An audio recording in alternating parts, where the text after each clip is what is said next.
Hey crew, this is a video of a 3-day backpacking trip that I took last weekend with my neighbor Scott and another friend named Paul, who I sing with in the men's chorus. So yeah, we drove down to the Imnaha River and then hiked about 5 miles into the Snake River, set up camp for a couple nights there, did a day hike on the second day, and then hiked back out. It was a nice, easy trip. So this is the first day, and you see us hiking down the Imnaha River, and it was gorgeous. Actually, the weather the whole trip was actually quite nice. Got a little rain, which you'll see, but it was mostly, in the low 60s and high 50s. Great temperature. So this is the Snake River right there, and yeah, Scott brought his dogs, which are always a pleasant pain in the butt. But yeah, so this is our camp, and once we got into camp here, that's my tent. Scott and I took a little hike up to an abandoned mine shaft, and there's these mine shafts are all over the place down around in Hell's Canyon. So one of the problems with this area is that there's not a lot of level walks. So once we were there, you're kind of going up and down the hills no matter what. So yeah, so we went up and checked up this little abandoned mine shaft, and then headed back, and that was our first night there. The next day, Paul did some fishing, while Scott and I decided we were going to hike up and try to get like up to the rim of the canyon, which is like over 5,000 feet elevation. And we're camped at 900 feet here. So unfortunately, the trail that goes up there was covered in water, so we decided to go straight up the side here. So to give you an idea how steep this is, it's about 1,000 feet elevation gain in about a quarter of a mile lineal distance. And as we were getting up here, I sat down right there, and I scooted back, and I hit my butt on a cactus. And so we had to stop there, and I had my second ward city councilman pulling cactus thorns out of my butt on the side of the mountain. So that was a really lovely experience. And, you know, that's what I like to see from an elected official, honestly, commitment to a constituent. So we headed on up. This is up on top. This is 1,000 feet up from our campsite, and there's a little knob out there with a lookout.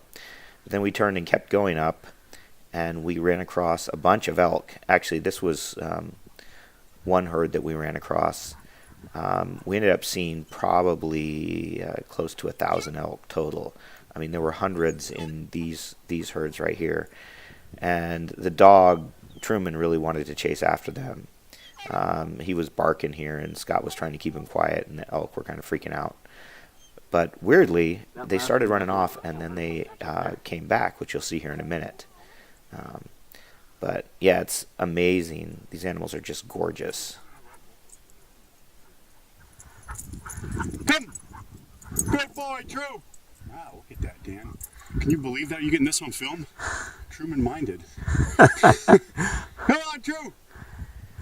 I kind of turned down the audio on a lot of these videos because a lot of it's just me puffing and breathing hard because we were climbing so much.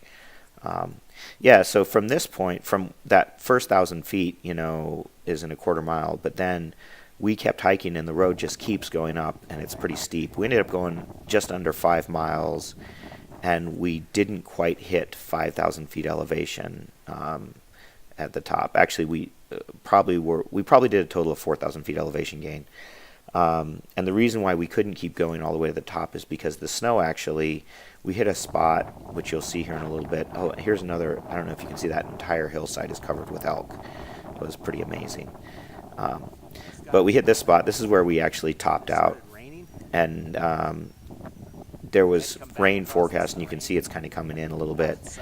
And we were in a steep slope with a lot of snow. We were just worried that we were going to get stuck up here and not be able to hike back down. So we stopped there before we turned around. On the way down.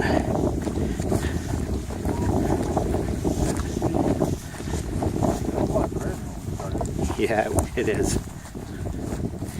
So it started drizzling just a little bit as we started our descent, that really steep part. You can see in this shot, I actually slipped and started sliding down this hill. And it is hard to tell in the video how steep it is, but I was trying to take a little video of Scott walking while I came down, and I actually just started sliding down the hill, and I basically slid down a whole section on my butt there. So yeah, we ended up getting back into camp, and then the rain kind of really came in, and we had about 3 hours of good, solid rain. But then it passed over, and everything kind of dried out. We stood by the fire and dried out before the next morning. So actually, when I got up the next morning, my tent was dry when I had packed it up, which was really nice. So yeah, the next morning we just got up and packed up, had a nice leisurely morning. I think we headed out, well, we lost an hour because of daylight savings time, and then got out a little bit after 10, and it took us about 2 hours just taking our time and hiking back up the Imnaha. So it was another beautiful day, and the hike out was gorgeous. You'll see some amazing scenery here coming out. And I actually got ahead so I could take video of the other guys. And actually, one of the things I enjoyed most about this hike was getting to spend some time talking with Paul. Paul's a real interesting guy. He's a water quality guy, and he's had a really interesting life. He's lived in a lot of different places, done some cool stuff, and he's super nice. He's got a couple greyhounds that Sarah and I met him walking around town previously. Yeah, so another thing about this site is that it's tough to get into. There's like the last 15 miles is a single lane dirt road that's in pretty rugged shape.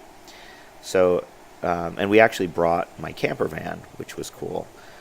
So we drove the camper van down. And once we got back to the van, we set up the camera in the front of the camper van. So I took a little footage on the way out. Or actually Scott took it for me, of the drive, so you can kind of see what the road was like. So yeah, here we are back at the van and heading out. One of the things about this road is if you run into another vehicle like this, somebody's got to back up or pull over. But luckily, a lot of these guys are like in their four-wheel drive vehicles, and they really like pulling off the side of the road like that.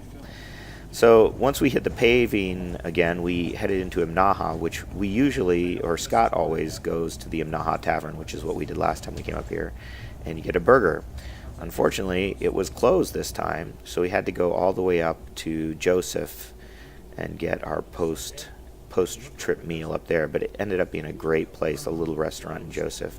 Here you are looking at the Wallowas as we're coming into Joseph, and I don't know, in the foreground there is the moraine of Wallowa Lake. So it was a great trip.